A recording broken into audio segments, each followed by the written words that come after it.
우리 같이 인사하겠습니다. 할렐루야. 예, 한 주간 우리 설 명절 잘 마치고 오늘 또 같이 이렇게 주의 전에서 만났습니다. 온라인으로 만납니다.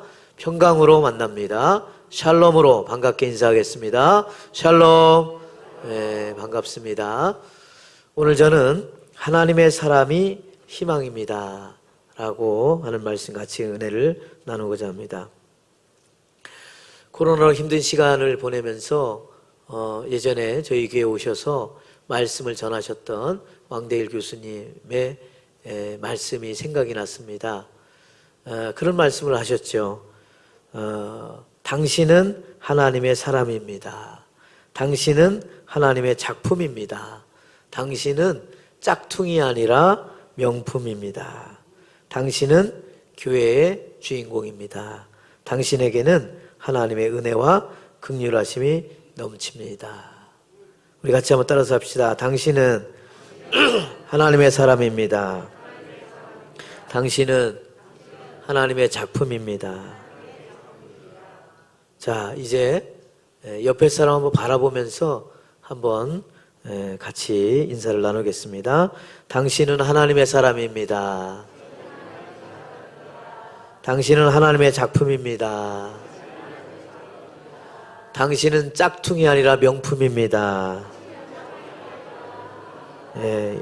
이 부분에서 아주 강조가 됩니다. 당신은 교회의 주인공입니다. 당신에게는 하나님의 은혜와 긍휼이 넘치십니다. 아멘. 예. 정말 우리가 하나님의 사람이고 작품이고 명품일까? 정말 그럴까? 우리가 잘나서 우리가 정말 믿음이 엄청 좋아서 라기보다는 이미 하나님께서 우리를 사랑해 주셔서 그렇게 사랑하기로 작정해 주셨다는 것입니다. 비록 죄악 가운데 있을지라도 목이 뻣뻣하고 곧은 백성이라도 또 쉽게 넘어지고 낙심하고 좌절한다 할지라도 여전히 하나님은 우리에게 은혜를 베푸시고 긍휼을 베풀어 주시기를 원하신다는 것입니다. 그러면서 이어 말씀하신 것이 출애굽기 19장 1절에서 6절 말씀을 통해서 왜 하나님은 애굽에서 이스라엘 백성들을 구원하셔서 가나안 땅으로 가실 때에 10하루길이면 갈 수 있는 그 길을 40년 동안이나 걷게 하셨는지, 왜 광야로 빙빙 둘려서 가게 하셨는지, 40년이라는 세월을 거쳐서 시내의 광야를 거쳐 가나안 땅으로 가게 하셨는지, 하나님은 르비딤을 떠나 시내 광야를 거쳐서 2년 2개월 또 머물면서 하나님이 거기서 모세를 부르시고, 그리고 그 모세를 부르신 이후에 그에게 말씀하며 하나님의 사람으로 살기를 원하셨던 것입니다. 오히려 하나님은 과거 노예 생활에서 애굽에서 고통하고 신음하고 있는 백성들을 마치 독수리의 날개로 업어주셔서 가나안 땅으로 거기까지 인도해내 주셨던 에베네셀의 하나님의 언약을 지켜나갈 때 갑과 을의 관계가 아니라 마치 부모가 자식을 꼭 품에 안고 그렇게 주님의 소유가 되어 언제나 함께해 주셨던 임마누엘의 하나님, 앞으로 거룩한 백성으로 하나님의 준비된 백성으로 살아가기를 원하셨던 여호와 이레의 하나님, 그 하나님을 광야에서 40년 동안 그 하나님을 만나고 그 하나님의 사람으로 살기를 원하셨던 것인 줄로 믿습니다. 저는 올해 시작하면서 우리 교회가 매일 말씀 안에 살면서 그 말씀을 붙들고 2022년도 가보지 않은 이 가나안 땅을 향해 우리가 함께 뚜벅뚜벅 걸어가자 말씀했습니다. 마치 출애굽하여 가나안 땅으로 들어가는 이스라엘 백성들이 하나님을 만나는 것. 어떤 하나님? 에베네셀의 하나님. 어떤 하나님? 임마누엘의 하나님. 어떤 하나님? 여호와 이레의 하나님을 만나면서 출애굽을 향하여 그리고 저 가나안 땅을 향하여 걸어갔던 그 백성들처럼 우리도 그렇게 올 한 해를 넘어갔으면 좋겠다, 이런 말씀을 드린 적이 있습니다. 오늘 가장 어려운 시기에 하나님의 사람으로 하나님이 세우시고 인도해 주셨던, 그래서 희망의 사람으로 살았던 한 사람, 바로 예레미야입니다. 예레미야가 하나님의 말씀을 전하는 선지자로 활동했던 시기는 BC 유다 멸망 586년 전후 바벨론 포로 이전에 하나님의 말씀을 가지고 활동했던 약 50여 년 동안 활동한 선지자입니다. 하나님의 부르심을 받고 이스라엘 백성들에게 하나님으로 다시 돌아오라고, 우상 숭배에서 벗어나서 하나님 품으로 다시 돌아오기를 그렇게 눈물을 흘리며 말씀을 전하였던 눈물의 선지자 예레미야. 그런데 이 예레미야, 하나님은 이미 그를 불러주셨고 그에게 귀한 일을 맡겨주셨던 것입니다. 바로 오늘 말씀이 바로 하나님의 부르심 앞에 있는 예레미야의 모습을 보여주고 있습니다. 가장 위기의 시기에, 멸망의 시기에, 포로기에 접어들어야 하는 그런 시기에 하나님의 사람 예레미야, 그는 어떻게 희망의 사람으로 살아갈 수 있었을까? 오늘 귀한 말씀 우리에게 전해주시고 있는데 5절에 보니까 내가 너를 모태에 짓기 전에 너를 알았고 라고 말하고 있어요. 내가 너를 모태에 짓기 전에 너를 알았고. 아니, 하나님께서 예레미야에게 나타나시며 하신 말씀이 뭐라고 말씀하시냐면, 내가 너를 네 어머니 모태 속에 있기 전에 너를 알았다라고 말하는 거예요. 언제부터? 너를 모태에 짓기 전부터. 여러분, 알았다라고 하는 것은 간섭하다, 깨닫다, 택해하다, 선택하다, 그런 의미예요. 그러니까 어떻게 해요? 네가 모태 속에 생성하기 전에 이미 너를 택하여서 하나님이 너를 이미 알았다는 거예요. 택해 주셨다는 거예요. 이것은 단순히 선택해서 지식적으로 하는 그런 관계가 아니라 경험하면서 같이 친밀하면서 같이 만났던 그런 경험, 그렇게 아는, 그렇게 너를 택해 주셨다라고 하는 것입니다. 마치 머리카락 하나 하나님이 세심바 되시는 그 사랑, 그 경험으로, 그 친밀함으로 너를 알았다. 여러분, 어쩌면 하나님께서는 한 영혼을 택하여 주시고 그 영혼이 하나님의 부르심을 받고 그 하나님의 뜻 안에서 살기를 원하셨을 때 이미 하나님은 이전부터 준비해 놓으시고 이전부터 사랑하시고 이전부터 택하여 주시고 이전부터 우리를 알아주신 줄로 믿습니다. 알았어. 내가 이미 하나님을 알기 전에 하나님이 나를 먼저 알으신 거야. 내가 주님을 알기 전 주님이 나를 먼저 아신 거예요. 나를 택해 주셨다는 거예요. 여러분, 하나님은 우리의 인생을 이렇게 아름답게 디자인해 놓으시고 예레미야의 앞길을 이렇게 미리 말씀해 주시고 있는 것입니다. 그런데 예레미야 자체로는 하나님의 부르심을 받을 수 있는 조건과 환경이 전혀 아닌 거예요. 그래서 여러분, 오늘 성경 읽진 않았지만 1절에 보면은 베냐민 땅 아나돗의 제사장들 중 hil기야의 아들 예레미야, 이렇게 표현하고 있어요. 당시에 아나돗이라고 하면은 어떤 사람들이 살고 있었냐면은 솔로몬 때에 자신을 반역하였던 아도니아를 추종하였던, 아도니아를 따랐던 아비아델계의 제사장들이 거기 살았단 말이에요. 당시 제사장들은 거의 움직이지 않았어요. 그러니까 어떻게 해요? 그곳에 살았단 말이에요. 결국 어떻습니까? hil기야의 아들 예레미야는 아비아달계의 후손이에요. 뭐예요? 쫓겨난, 뭐예요? 제사장으로서 실패한 그러한 가문의 출신이었다는 것을 알 수가 있는 것입니다. 그러니까 예레미야는 사실 주목받지 못하는 그냥 실패한 제사장 가문의 한 자손이야, 후손이야. 그것만이 아닙니다.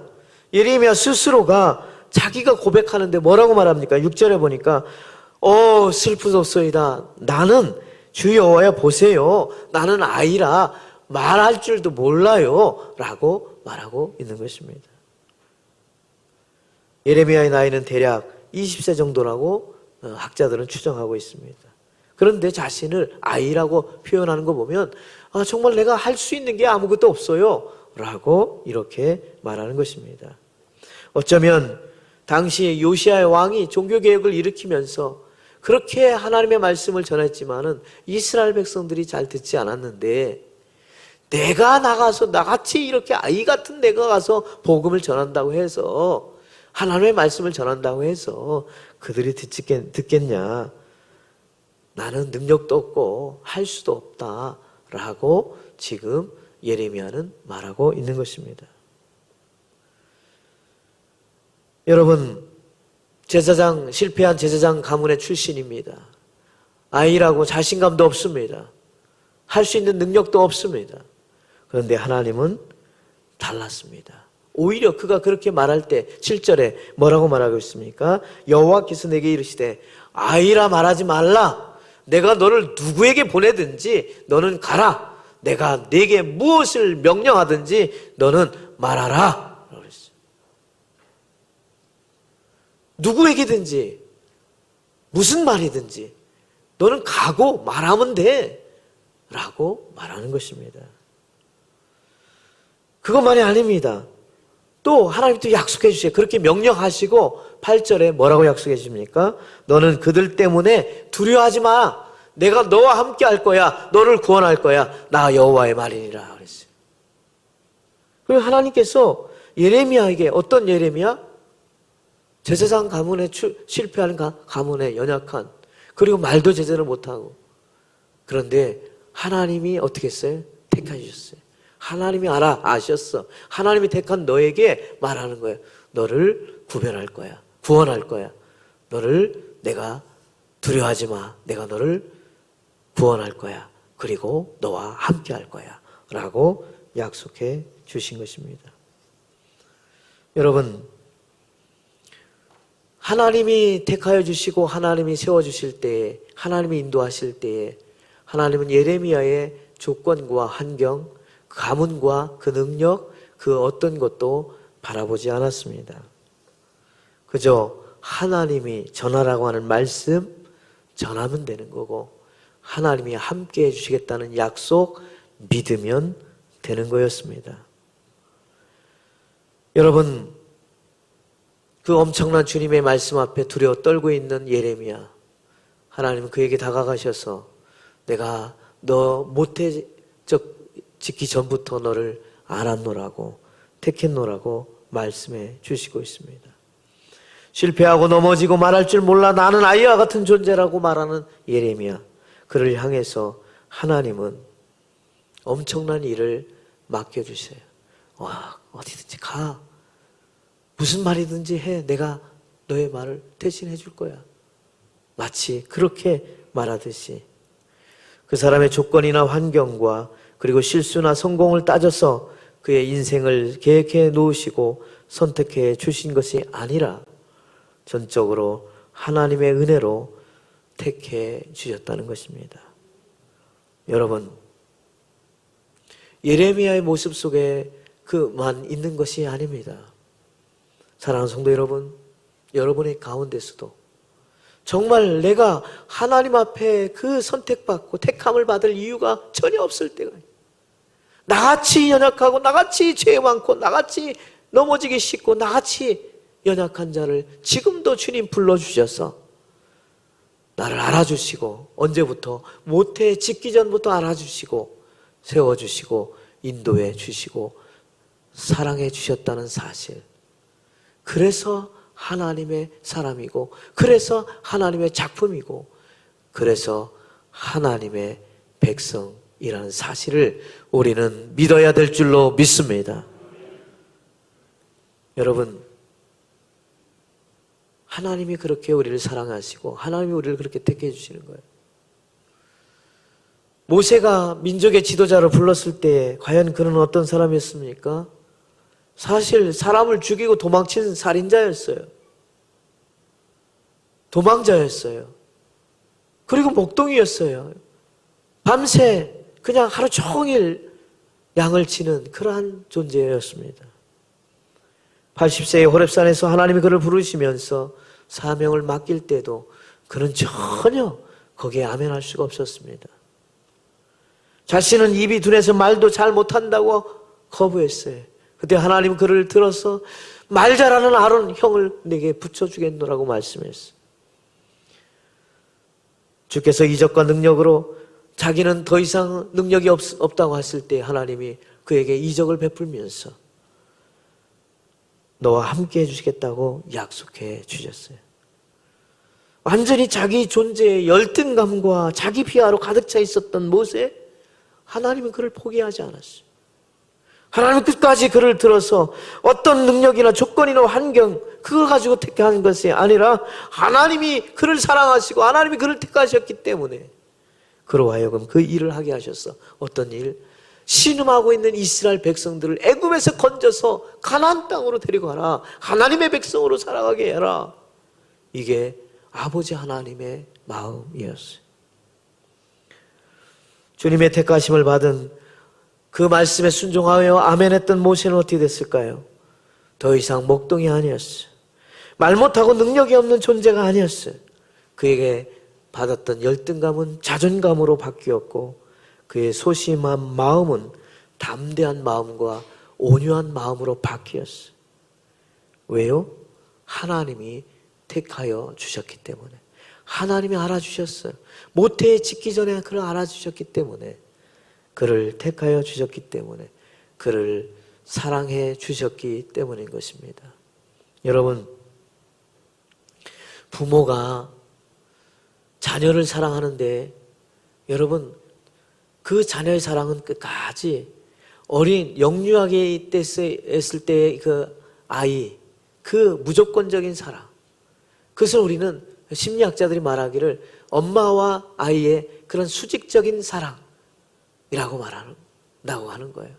그리고 청소년 때는 그 아이를 정말 한 인격적인 그런 존재로서 그를 사랑해주는 수평적인 관계 속에서도 사랑해야 된다라고 말하고 있어요. 여러분, 우리 부모가 정말 모태적서부터 그 아이를 품고 그리고 그 아이가 자라서 정말 성장하는 데까지, 아니 결혼해서 또 보낼 때까지 그 이후에도 끊임없이 부모의 마음이 그 사랑이 선택해서 택해 주셨어요. 하나님이 택해 주신 그런 그 자녀를 어떻게 해요? 끝까지 자기 생이 닿을 때까지 그 관계가 이어져 나가는 거예요.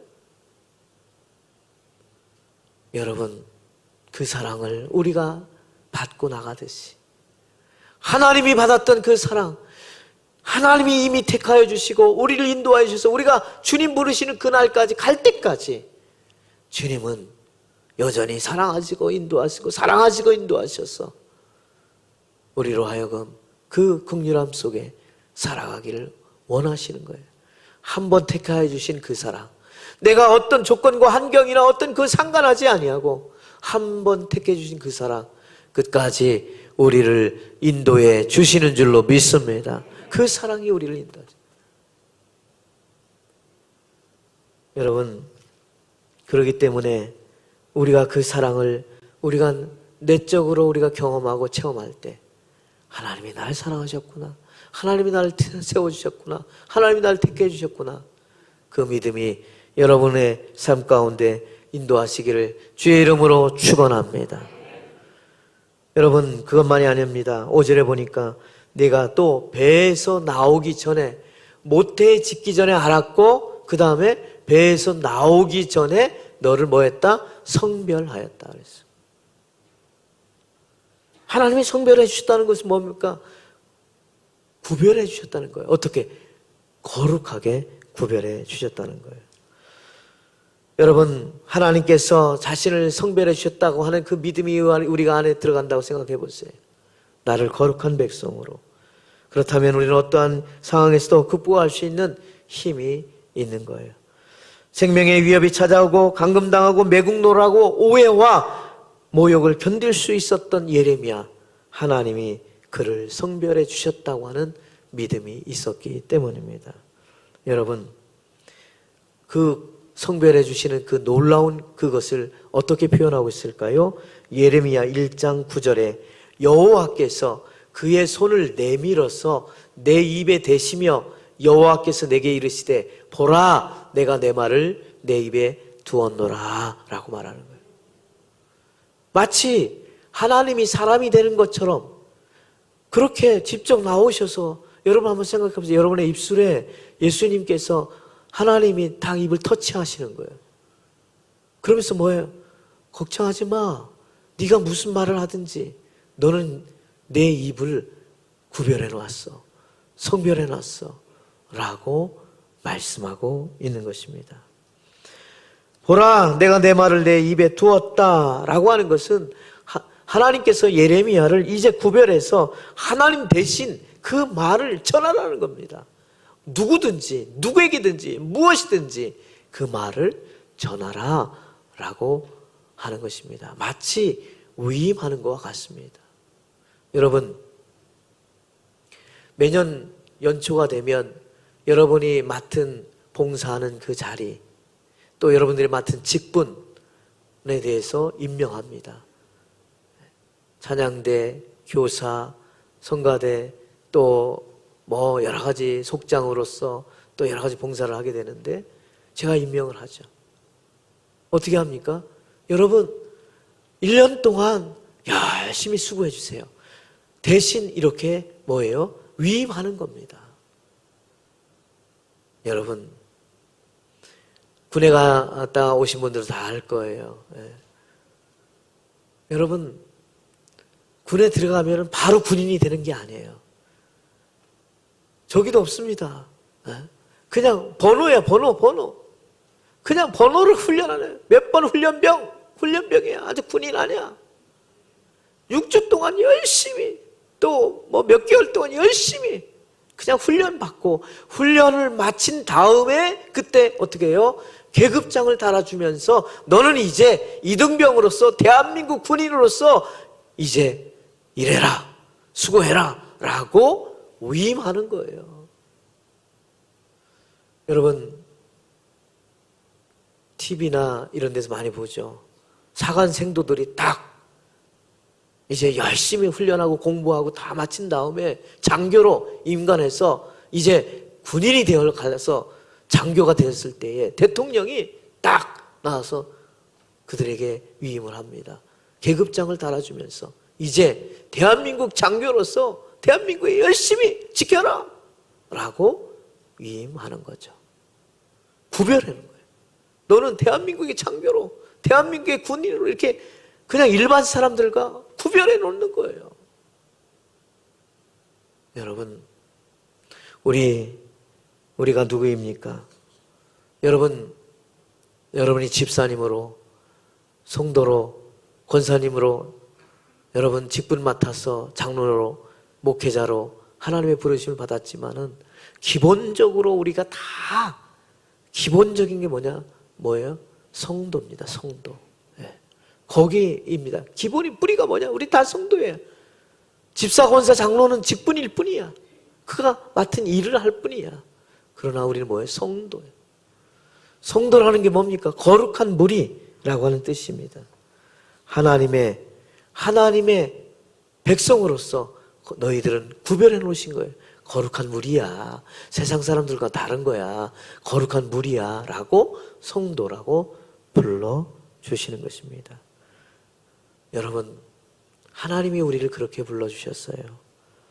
내가 정말 거룩해서, 내가 정말 죄가 전혀 없어서, 내가 정말 능력이 많아서, 믿음이 많아서 라고 그렇게 구별해 놓아주신 게 아니라 너희는 나를 믿으니, 하나님을 믿으니 너는 이런 백성으로 살아가야 돼 라고 거룩하게 분리해 구별해 놓으신 것입니다. 어떤 시련과 유혹에도 고난과 역경이 닥친다 하더라도 너희는 세상 사람들과는 달리 이제 구별된 사람으로서 그렇게 살아야 돼 라고 그렇게 우리를 불러주셨다는 사실을 우리는 알아야 합니다. 여러분, 우리는 누구입니까? 하나님의 부르심을 받은 사람이에요. 어떻게 해요? 거룩하게 구별되어지고 성별되어져 있는, 예레미야는 그렇게 그를 세워주셨어요. 그가 힘들고 어려울 때마다 내가 누구인가, 그는 눈물을 흘리며 몸부림치며 자기가 누구인지를 다시 한번 깨닫고 선지자로서 하나님의 메시지를 전했던 사람, 바로 예레미야. 그 예레미야 때문에, 그 말씀을 전하는 예레미야 때문에 희망이 있었고 소망이 있었고 은혜가 주어졌던 것입니다. 사랑하는 성도 여러분, 우리는 이 세상 속에 살지만은 우리의 신분은 하늘에 있다고 늘 말하곤 했습니다. 여러분, 우리는 이미 하나님이 구별해 주신 영혼, 그런 영혼이라고 믿는다면 세상의 어떤 유혹과 세상의 것에 흔들리지 않고 그 믿음 위에 사는 여러분, 저와 여러분 되시기를 주님의 이름으로 축원합니다. 주께서 어떻게 우리를 구별해 주셨을까요? 베드로전서 2장 9절, 그러나 너희는 택하신 족속이요 왕같은 제사장들이요 거룩한 나라요 그의 소유된 백성이라고 우리 주님께서 말씀하고 있는 거예요.